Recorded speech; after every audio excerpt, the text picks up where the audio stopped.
Welcome to Nature's Odyssey, and this week's episode, Inspiring Insects. We start off in the dirt with the earthworm. There are over 2,700 different kinds of earthworms, and the largest one ever found was 22 feet long in South Africa. Keep up the good work, little friends. Next, we meet the Sporax beetle, or as it's more commonly known, Legs McGee. The Sporax beetle has 1 million legs. Keep on trucking, friend. Next we meet... Wait, did that guy just kill a spider? That's not something we commonly see. Is that supposed to be in here? Nobody? Alright, I guess I'll just keep going then. Next we meet some tarantulas, or Theraphosidae. Male tarantulas can live as long as 10 years, while females can live up to 30. Just like humans, I suppose, the women outlast the men. Ha ha ha. We move on to this caterpillar that looks a lot like Snuffleupagus. Happy trails, friend. Then we meet... What the hell was that? Is that a spider? What am I watching? Okay, moving on. We now meet a couple of ladybugs mating. And although it looks off, that's just the male climaxing. Completely natural. I'm almost afraid to see what we meet next. Oh, okay, it looks like it's just a plain old bee. The bee has... Oh my god, what am I seeing? Did this really happen? Okay, have the police been notified? I mean, this is horrible. You know what, screw this, I'm out of here. Hey guys, the booth seems to be locked. Guys, let me out, seriously. Oh my god, there's spiders in here. Oh my god, like a lot of spiders. Open up, guys, open up. Guys? Ah! I'll get you sons of bitches!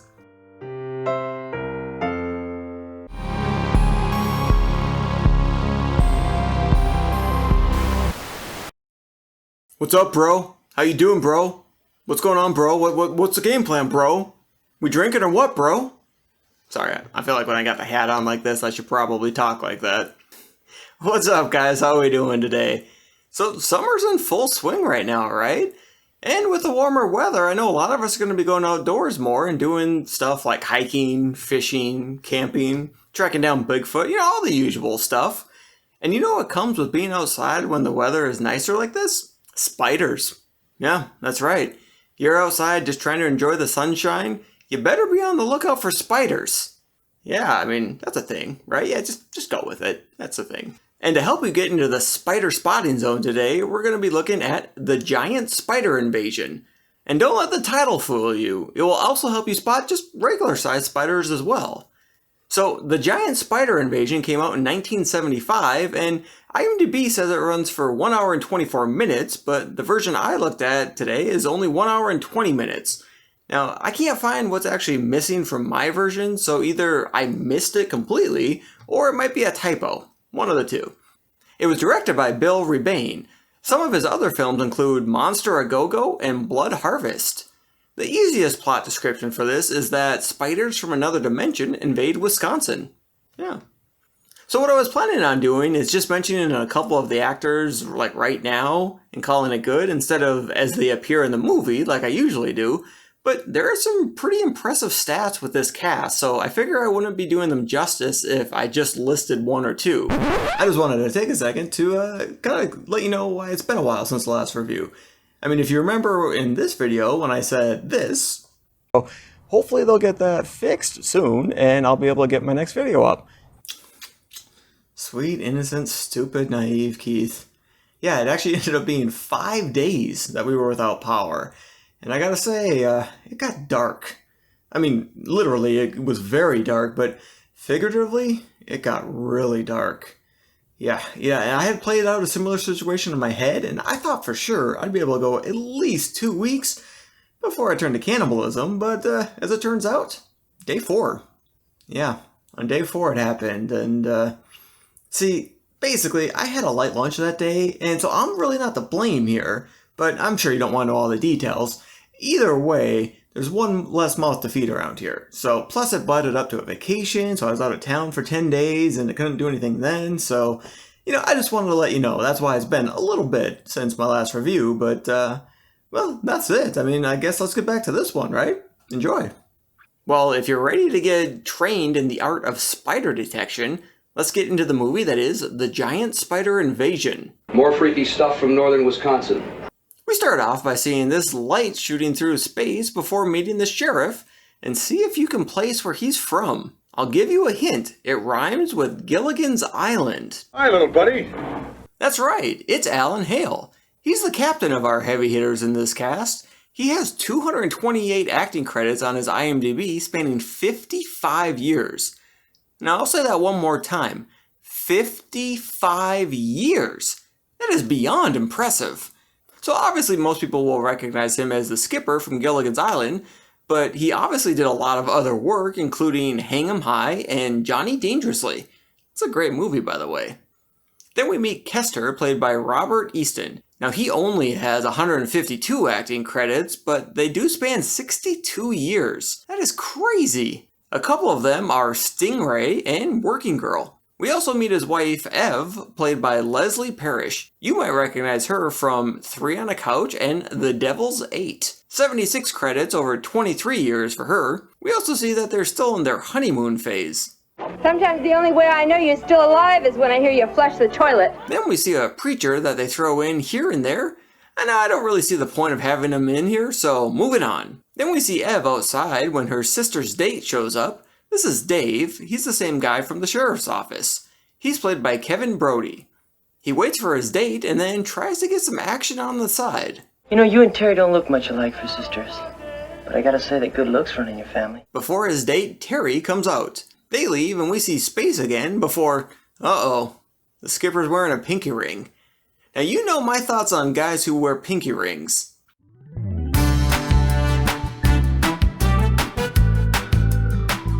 They'll get you killed. But it's the skipper wearing it, so I think that might be the one exception. Or this movie is about to get really, really dark. Let's find out. Dave and Terry park, and Terry is played by Diane Lee Hart. We also see that Kester is sleeping around. Can you come again tomorrow night? Well, I certainly hope so. That is a clever answer. Also, how can ladies not throw themselves at him? You forgot your back braces. Damn, it's good. We see the preacher again before seeing Kester getting home, then this happens. And then all hell breaks loose for a minute, and this biker dies. Kester decides it's not a big deal and goes to bed. And also you might have noticed this at the sheriff's office, but here and there are some shots where certain actors aren't in focus. I don't know, I mean, maybe they didn't have time to shoot it again, or maybe someone's teenage nephew was interning. Either way, it's just kind of odd. Then we get a military montage of trying to figure out what happened. Then we get a scene that isn't really important, but the skipper does spike the lens, otherwise known as looking directly at the camera for a moment, which is just kind of weird, and it's the only time it happens. Cut to this lady calling someone about some weird scientific readings. I've got a gamma ray shower and the barometer's dropped an inch in less than 20 minutes. Next we meet Dr. Vance from NASA, played by Steve Brody. 169 credits over 44 years, including A Bullet for Billy the Kid and Blue Hawaii. They talk about what happened and he gets sent to go investigate. We see that lady again and see she works at a planetarium. Man, I used to love going to the planetarium. I took some of the best naps there. By the way, she's Dr. Langer, played by Barbara Hale. 101 credits spanning 52 years. Damn.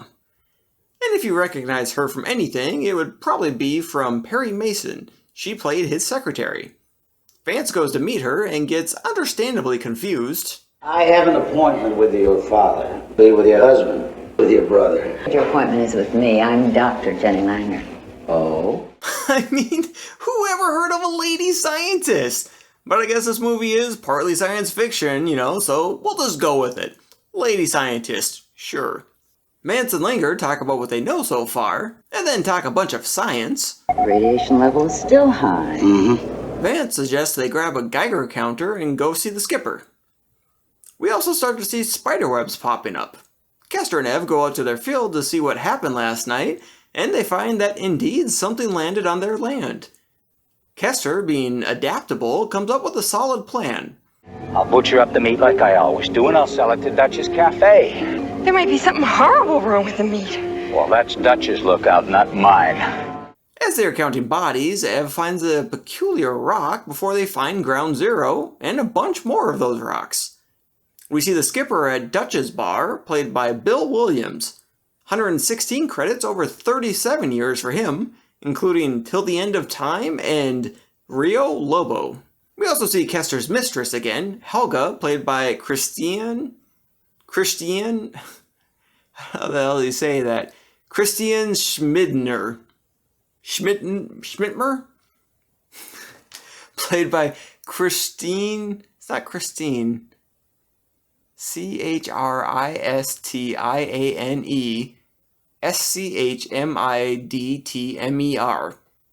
Yeah, whatever that is.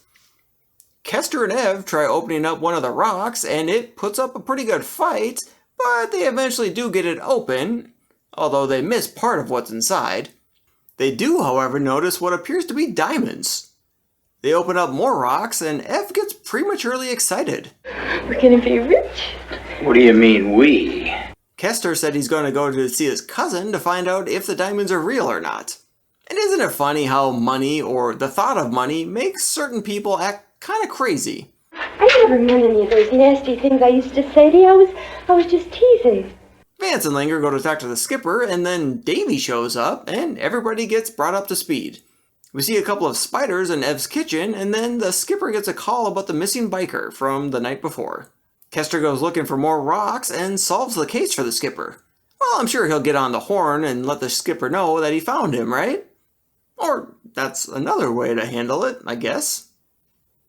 Cut back to the kitchen, and we see more spiders, and okay, now, I understand them not seeing the first spider because the rock fell on the floor, right? But remember how many diamonds were on the table? There's no way they opened up that many and didn't notice any of those tarantulas. And if they didn't, yes, they deserve to die, and I hope they burn in hell. Kester tells Ev about the body, and she wants to call the skipper, but he says no. And we see that there are a lot of spiders now. And Ev gets ready for bed as more spiders show up. So when they call it giant spider invasion, they must have meant giant as in a lot of spiders. Which is kind of disappointing, you know? I mean, because tarantulas are big, but they're not giant. I wanted a big, giant spider.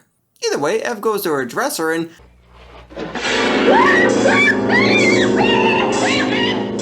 Okay, that's better. Now that's giant spider. She runs out to their log cabin, I guess?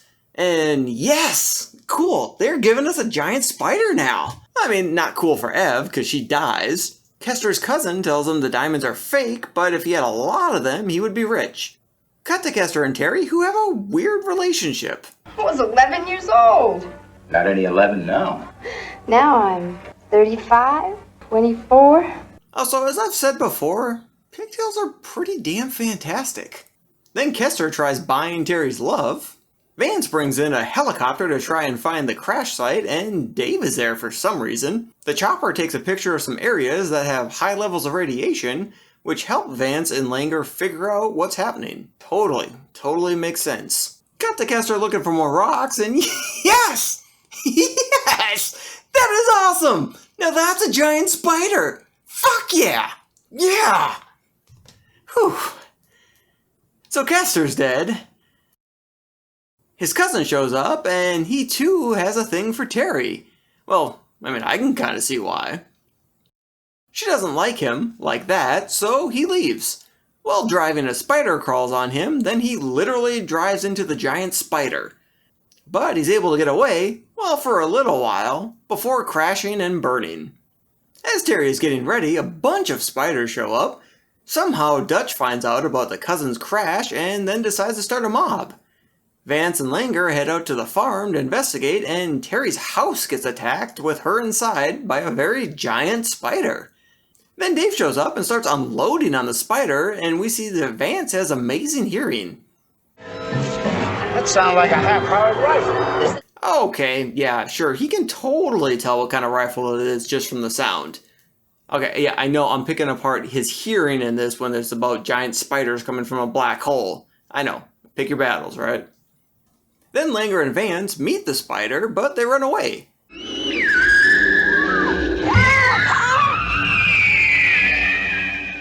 Yes! I am loving this giant spider effect. It's great! Don't worry, Dave grabs Terry and brings her to the hospital. The eggheads tell the skipper about the spider and... Looks like our black hole has turned into a open doorway from hell. Then they give us some info that totally makes sense. The energy pattern has to feed off of the gravitational field of the black hole. They go ahead and order a... Fly me a Caltech neutron initiator right away. Oh yeah, I got one of those coming from Amazon. They're going to use it to try and close up the black hole. You know, I'm really fighting making an inappropriate joke right now. Alright. Fight it, okay. Dutch organizes his mob, and that one guy in the front is very, very amped up. Next, we see that there's a fair going on.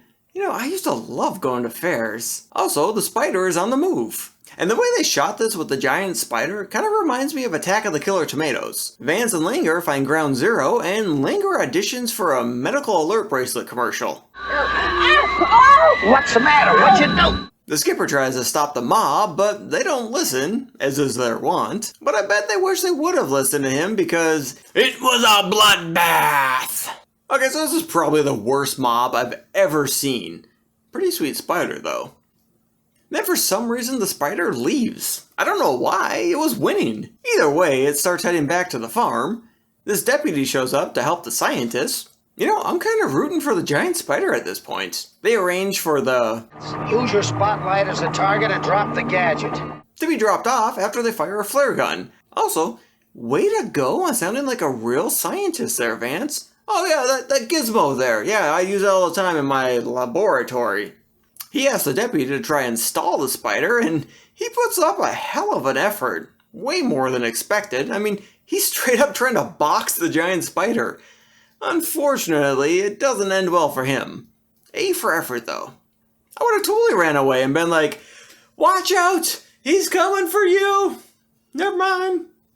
A random group of people appear that Vance has to shoo away before he fires the flare, and we get a weird shot of an explosion and them straight up reversing the film of the spider being set afire.